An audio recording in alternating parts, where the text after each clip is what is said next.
Good evening, this is News.PH, but it's not politics as usual. I'm Pia Hontiveros. The release of a report of the National Bureau of Investigation's probe of the May 9th shooting of a Taiwanese fisherman by Philippine Coast Guard personnel aboard a vessel of Bureau of Fisheries and Aquatic Resources is expected very soon. It's a good time to provide the context for that report by revisiting the incident and circumstances surrounding it.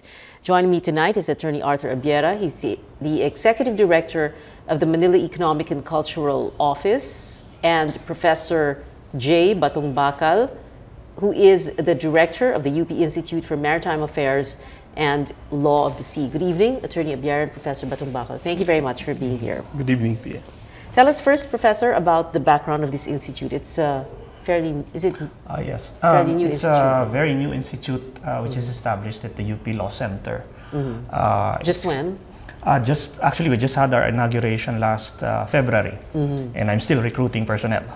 The purpose of the institute really is to provide a dedicated venue for research and discussion about maritime affairs, which covers a whole range of issues, and the law of the sea. The law of the sea is there, parang specially mentioned siya because of the recent controversies and issues, and especially in the past 3 years, concerning the Philippines and the application of the law of the sea insofar as it impacts our national territory. Maritime affairs naman covers a whole range of issues from seafaring, shipping, ports, coastal resources management, fisheries, anything related to our coastal and ocean resources. Very timely given our experiences with China. Yes, actually it was prompted by all the pressures coming from these controversies in the past couple of years. Okay. You prepared a map. Is it the Institute or you yourself? You well, I Map? myself. You yourself. You prepared a map. And let's bring it up right away. And I wanted you to go through it. Let's go through it line by line. There are certain things you need to bring up here. I wanted, we might as well like educate ourselves. No? So let's begin with, there's a red box around the Philippines. What is that? That red box that you see there is what we know as the international treaty limits. Under our current law, this is the line that describes the Philippine territory. So this is based on the Treaty of Paris and the Treaty of Washington of 1900. These are the treaties between Spain and the United States when Spain transferred the Philippines to the US. Okay, so that red box. Because the viewers can see so many lines now. So again, we're talking about that red box from the lower left-hand corner going up to the middle of the screen and going towards the right and then down again. Okay. So below that, you see, of course, the Philippines, and you see that red line that connects the outermost points of the islands, the land masses. That is the Philippine baseline. Okay. Everything within that line is considered as our archipelagic waters. And this was the baseline which was enacted in 2009. Okay.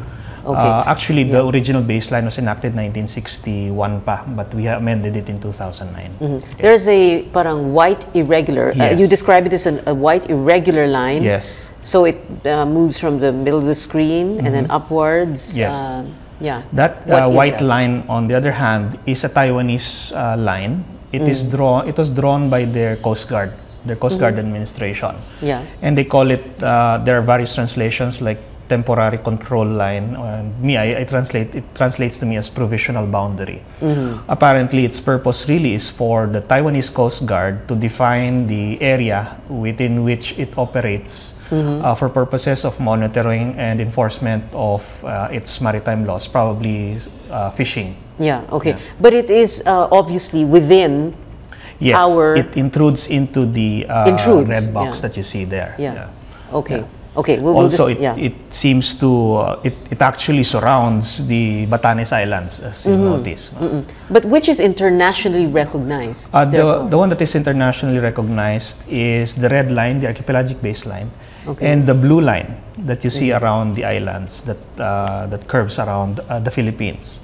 That is the line that describes the EEZ of the Philippines, the exclusive economic zone. And here in this drawing, I've also incorporated the what is known as the median line. which is the line which Wait, sorry, Professor, but yes. Okay, so between the red box or the international treaty limits and the white irregular line, Taiwan's Coast Guard Administration's provisional boundary, neither of the two will will take precedence. Well, they're both of the same kind in the sense that they're both unilaterally asserted as unilaterally asserted, yes, meaning as describing. Well, it's the Philippines which asserts that the red line is the full extent of and the Philippine territory. Actually, with respect to Taiwan, that's an interesting question because I don't recall it having been officially or formally communicated even to the Philippines. Okay, and it's a Coast Guard thing. Yes, I mean, it's like it could be like our Coast Guard saying what our drawing its own line. Yeah, drawing its own line. In that sense, it does not have even a status that equals the red line because at least the red line was produced by a treaty.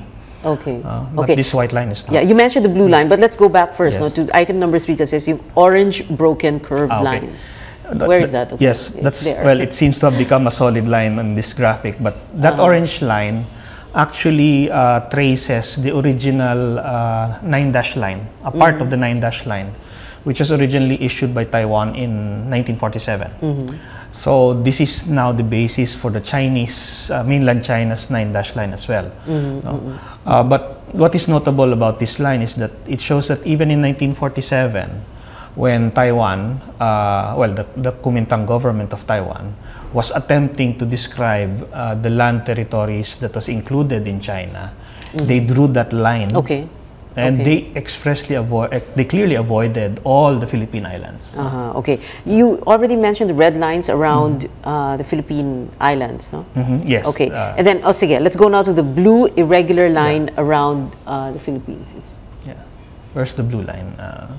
There. Oh, it's a little bit faint, but that blue line describes, as I said, the EEZ. And the lines in between Taiwan and the Philippines that you see there, the part of the blue line between Taiwan and the Philippines from the left up to the upper right-hand corner, that is the median line. It is a line which is equally distant to all the land territories of the opposite sides, Taiwan and the Philippines. In international law, in the absence of any agreement, if you have overlapping waters, the median line is assumed to be the boundary. Median meaning middle. Yes, yung middle. Pinaka-gitna. Yes, because it's a fair way of dividing the space between yun naman ang fair way of dividing half, hindi ba? So median, gitna, middle. Okay, and then the yellow line from Taiwan is the path of the Taiwan fishing vessel. Am I correct? There's another line that goes from Taiwan to the right-hand side of the Philippines. Let's see, where is it? May lavender, may violet lines. Hindi masyado pang klaro. Yellow line from Taiwan, path of the Taiwan fishing vessel. Yung may yellow. Oh, it should, baka na... Hindi, faint lang siya. Earlier it was there. There it is now. Okay. Here, this line, proceeding from Taiwan to the right-hand side of the Philippines, that's the path of the vessel which is involved in this incident. It went first around the southern tip of Taiwan, and then went up north, probably to get supplies, and then went southwards towards the Philippines. And then started fishing in the dot that you see there underneath the number 1. That dot is 10 nautical miles outside the white line, the provisional boundary. The provisional boundary made by the Taiwanese Coast Guard. And 130 miles into the Philippine EEZ. And these are points that the Taiwan Coast Guard itself published. Even the information about distances is from the Taiwanese Coast Guard. And then there's a third dot. The other two dots. So from dot number 1 on the right-hand side to the one on the lower left, the lower left dot in the middle. That is where the alleged incident. Well, the incident allegedly took place in that coordinate. And that is 1.8 nautical miles away from the white provisional boundary. And then the last dot, which is inside the white boundary, is the position of the vessel when it reported to the Coast Guard. to their Coast Guard, the Taiwanese Coast Guard, when they reported the incident to them. All right. And then you also included, but we can't see it right now, Benham Rise. Yes. Benham Rise region, which is on the lower right-hand, I'm sorry, a little bit northeast, no? Yes, on the right-hand side of the screen, lower right-hand side. Yeah. Oo. Dapat alam natin yun kasi maya-maya may nagpo-poach na rin doon. But anyway, okay. All right, so, you know, it's good to go through all of that because mahirap kasi pag-usapan kapag hindi natin alam kung ano yung pinag-uusapan natin, di ba? So, let's go back to ito yung mga positions, no? That you said the Taiwanese Coast Guard themselves had published, no? And had made public. This clearly shows the incident took place in our waters. Ganun ba yun? It's in undoubtedly Philippine waters. Even by Taiwanese standards, it is outside. They admit it is outside their own lines. Attorney Abiera, that is something that the Taiwanese government had admitted, right? By publication. They have admitted that it really happened beyond their provisional boundaries. Okay. And how would they explain that? Right now, there is no explanation. They claim that it was that it happened within their territory, but by their own standards, it appears now that it is clearly within our territory. Okay. There are median lines, Professor Batumbako, like you were explaining kanina. No? So, in case of overlapping exclusive economic zones, like you said, yun yung, just to be clear. That is the assumed boundary. Okay. How does this, Attorney Abiera, this whole explanation, this map, impact on the investigation? Will it impact at all? I really do not know. But in future incidents, this will be of great help to both sides because this will clearly show which part belongs to whom and who has the right to enforce its domestic laws in the particular area. With this map and with given previous incidents, no? Because there was a previous one, what a few years ago. The previous one in 2006 happened in a protected area in Sabtang Island. So it's within our... You mean a marine sanctuary? Yes, a marine sanctuary. So in that incident, our law enforcement agents were exonerated after investigation. Okay. We will talk about the investigation in a while. But correct me if I'm wrong, Attorney Abiera and Professor Batumbakal. Is this similar to, say, an intruder enters your home or your property, no? Paano yun? You cannot defend your property? And actually, you have the right to defend. You have the right to defend your property, hindi ba? Actually, this is why it's important to see this as the context. The vessel was clearly fishing illegally in Philippine waters, and therefore the response of the Coast Guard to attempt to enforce Philippine law was the appropriate response. Now, regardless of the incident, no, the actual shooting, no, we have to bear in mind that, in a way, that vessel had no right to be there, and we had every right to try to enforce our laws. To enforce our laws and assert our jurisdiction in that area. No? Okay. After all, this has long been a problem in that area. Illegal fishing, even smuggling, drug running, illegal logging. The problems in that area because of the open space and the fact that it is there are many vessels that pass through that area. That has long been known. And now that we have been attempting, even with our limited assets, to enforce our laws, no? This incident, in a way, has always been a possibility. No? It should be expected that we will try to enforce our law, and if necessary, we will have to use force, especially if they're not being followed. Right, because if we don't enforce our laws, then we're not a country. Might as well just give it up. We're not a sovereign state. We might as well give everything up. Anyway, all right, we'll get back to the discussion. We're taking a short break. News.PH will be right back. Stay with us.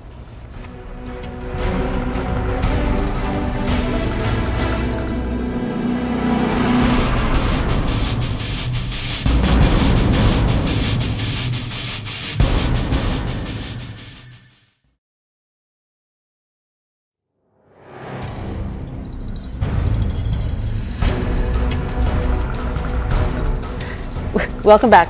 You're still watching News.PH on the Solar News channel. I'm Pia Hontiveros. My guests tonight, Dr. J. Batumbakal of the UP Institute for Maritime Affairs and Law of the Sea, and Executive Director of the Manila Economic and Cultural Office, Attorney Arthur Abiera. Professor Batumbakal, you said in your article, and I quote, "It should be clear that the loss of a human life under any such circumstance is regrettable and a valid cause for reflection and concern. But a singular misfortune should not be unscrupulously used as a political hammer with which to bludgeon Philippine dignity and demand a surrender of legitimate Philippine interests." What are you saying here? Well, it's really an unfair situation that we have one incident of a fishing vessel, which happened to be caught by our law enforcement agents, and there happens to be a serious incident resulting in death. And in return for that incident, or because of that incident, we are now being asked essentially to surrender the Philippine fisheries in that part of the Philippines.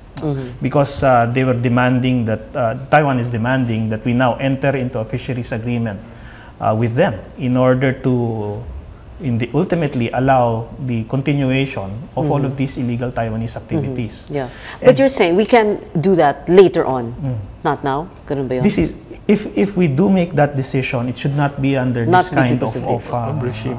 Yes, atmosphere, especially with economic sanctions having been placed upon us, and then our own overseas Filipino workers having been subjected to ill treatment and humiliation in Taiwan. Yeah.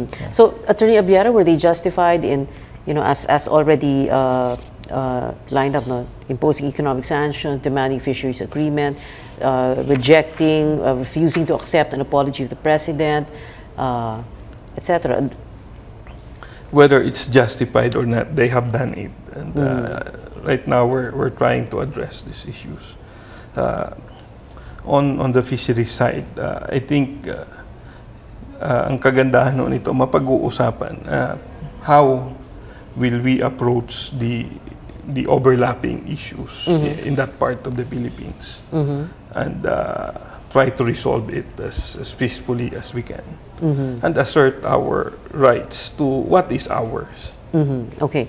Attorney Abiera, the Taiwanese, correct me if I'm wrong, they refused to grant visas to the NBI team if the video of the incident would not be turned over to them. No, they issued the visa. Even while there were discussions on how the investigations of each team will proceed. Pero nakapunta sila dito ng, freely, hindi ba? I mean, it's not like we were blocking them. No, they went here 2 times. The first one, they went here. They were told beforehand that don't go until we have made arrangements for you, because chances are you will not be entertained. And that's what exactly happened, which again fueled their people that they were snubbed, that the investigation were snubbed in the business. The second time they came was after we made arrangements for them to meet with the NBI, and they were accorded all the courtesies, all the requests that they made to be given access to were given by the NBI. In the same manner, all our requests, except for the autopsy of the remains of the fishermen, were also granted. Okay. Have you seen the video? I have seen the video, you have seen the video. I am in no position to Well, what is it? Like, anything. how many minutes was it? It was several clips. Several clips. Several clips. Amounting to like how many minutes? More than an hour. More than an hour. So you watched it at the same time that the Taiwanese investigators and the NBI watched it? I see. And you won't say anything more than that? Because? There was an agreement not to disclose anything until after both teams have made their investigations. But the Taiwanese side will publish and or release their investigation in Taiwan, di ba? Yes, in the same manner, our NBI will publish their reports here. Okay. And they will be at liberty to release the video if they want? After the reports. Okay. So, uunahan pa tayo ng Taiwanese sa pag-release ng video? I don't know. I don't think so. I think they will issue the reports almost at the same time. Well, maybe you can answer this, no? Because it's already out there, no? So, nagtatawanan ba? Nakangiti ba? You know? I think that article in the Inquirer was way out of context. Okay. The incident happened. Hindi ho pumutok yung baril. Yun. Nag-jam. Nag-jam daw ang baril. Hindi ko alam kung nag-jam or what. Nag-jam. And they were laughing. There was some parang smirking or something. Smirking because the guns would not. But not because they were happily shooting at a hapless fisherman. Okay. But can you tell from the video if they did follow rules of engagement? I cannot. No, you will not. Okay. All right. You know, the Taiwanese side would always say, matagal na kaming we've been fishing, or you know, let's call it by the correct name. Matagal na kami nagpo-poach dyan. Bakit ngayon lang kayo pumalag? Parang ganon. Actually, hindi naman ngayon lang pumalag. Well, ngayon lang pumalag na may because of our inadequate facilities. Hindi natin sila kayang hulihin every time. In several instances, nahuhuli naman. Yeah. Pero they always try to evade. Yeah, okay. And so, this time, nagpang-abot. Nagpang-abot. At yun ang ginagamit nila. Parang yun ang, kumbaga, ace nila ngayon na may pinatay kayo. Parang gano'n. So, Professor Batong Bakal, the question, was it brute force? You are saying that the use of force is generally authorized?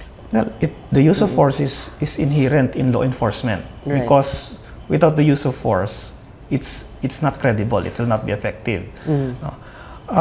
What is important is the process or the procedure and the decision to use force. Is it justified based on what happened? Yeah. Okay. The circumstances. It's like if a policeman accosts a thief in the street, if he just outrightly shoots him on sight, without even any evidence that he has actually done anything, then clearly, that is clearly excessive.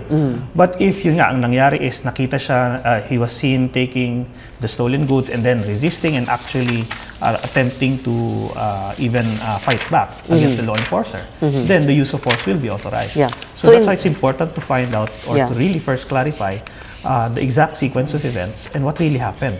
Was the decision to use force justified? Okay, you have those three questions that you say are vital to that need to be answered and hopefully will be answered in this investigation of both our NBI and the Taiwanese side.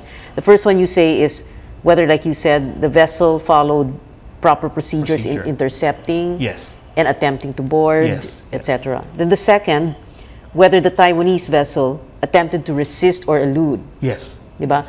Because there are accounts that the Taiwanese vessel tried to ram the BFAR Coast Guard vessel. Yes, that's an important issue because if it did, that is clearly a hostile act. That is a hostile act. And any law enforcement officer, kung ikaw sundalo man o pulis, syempre magre-react ka. Alam nga namang hindi ka gagalaw. Ano ka ba?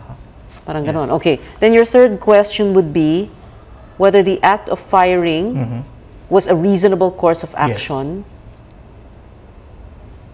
in order for the PCG to carry out. Whether it's in a way, whether firing really was their only was what they should have done in order to prevent any further evasion or even to defend themselves from what appears to be hostile acts. Okay, Attorney Abiera, are we going to get these questions answered by our investigation? Hopefully, all of these questions will be addressed by the investigation report. Okay. And if it shows that someone must be punished if there was an excessive use of force, naturalmente hindi naman pwedeng dalhin ang Coast Guard, ang Philippine Coast Guard personnel doon sa hindi ba? Hindi. They will be charged here and they will be tried here. In accordance with our laws. Because it was within the Philippines. Yes. And it is really a purely administrative disciplinary matter internal to the Philippines. They were there and they were carrying out their duties, their functions. So they're acting on behalf of the Philippines. If you allow them to be taken to Taiwan to be sued, it's like you're suing the Philippines and punishing the Philippines. So that is not allowed. There is this thing called sovereign immunity. As long as these people were carrying out their functions, then they were doing it on behalf of the Philippines, and they should be accorded the respect given to any sovereign state in carrying out its functions or enforcing its laws. Professor Batumbakal, you're saying beyond punishing those who ought to be punished, if the investigation calls for it. You said, and I quote, Taiwan has absolutely no moral or legal right to enact sanctions against the Philippines. Yes. Because in my view, the sanctions, economic sanctions, the denial of visas, and then the all the other things that they did immediately without even the investigation starting, no?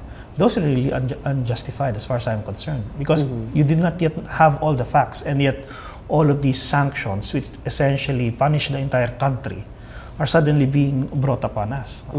That is really not appropriate. Okay. You also say that this is illegal, unreported, and unregulated fishing in Philippine waters, or poaching. Yes. Well, our law calls it poaching. But in the international community and international law, that is the term that is now being used. Which we can address, like you said, if we go to international bodies, right? Yes. We can, in a way, what I'm trying to say there is that we should not be just silent and take this all sitting down. No? Even Let's though we not are sweep weak, this under the rug, Even though we are weak, we do have some options. And diplomatic options. Yes, and this clearly is something, it's an illegal action, and we should also be doing something about it. The context must be kept in mind, and we should not, just absorbed all this punishment from the offender. Okay. You're saying that we can go to the UN Security Council or even this, lesser known body, first time I had heard about it, the Western and Central Pacific Fisheries Commission, where you can have Taiwan declared what? As an IUU sponsor. IUU meaning illegal, unreported, unregulated fishing sponsor. Yes. Because, for IUU fishing, what has developed in the international community is that for the Central and Western Pacific, which covers that area also, there is a commission, an international commission, of which the Philippines is a member. And Taiwan is participating also as a non-state entity.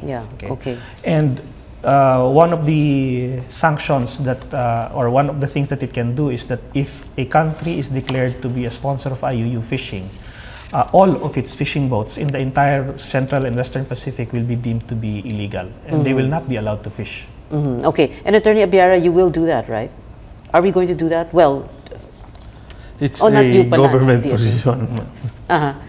That you will not speak about tonight. Okay, but like you were saying, I guess, and we just need to wrap up very quickly, we shouldn't allow ourselves to be bullied. Yes, and we do have our own options. And we do have our own options. Study these other possibilities as well, because we should not just take this sitting down. Okay, and then I guess we should call a spade, no? Like I was saying earlier, that's what Secretary De Lima was saying, no? Taiwanese poachers.